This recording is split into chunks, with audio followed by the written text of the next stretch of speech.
எல்லாருக்கும் வணக்கங்க. ரொம்ப நாளா எதிர்பார்த்து காத்திருந்த விஷயம் இன்னைக்கு நடக்க போகுது.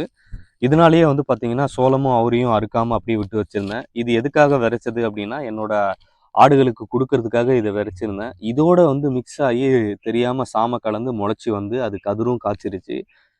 அதனால அந்த சோளத்தையும், அவரையுமே அறுக்காம அப்படியே விட்டு வச்சிருந்தேங்க. இன்னைக்கு வந்து பார்த்தீங்கன்னா, இந்த சாமைய அறுத்துட்டு தான் இருக்கிற சோளத்தையும், அவரையும் அறுத்து போடணும்னு நெனைச்சிட்டு, இன்னைக்கு தான் வந்து பார்த்தீங்கன்னா, இத அறுவடை பண்றதுக்கான நேரம் வந்தது. அறுவடை பண்ணிக்கிட்டு இருக்கேன் இந்த சாமைய.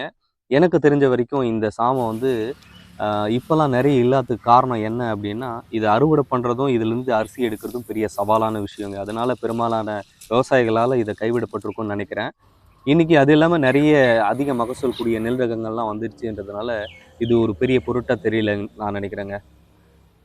எனிவேங்க இந்த சாமையிலிருந்து எப்படி அரிசி பிரிச்சு எடுக்குறாங்க அப்படின்றத அடுத்த வீடியோ பதிவுல பார்ப்போங்க. மீண்டும் சந்திப்போம். நன்றி.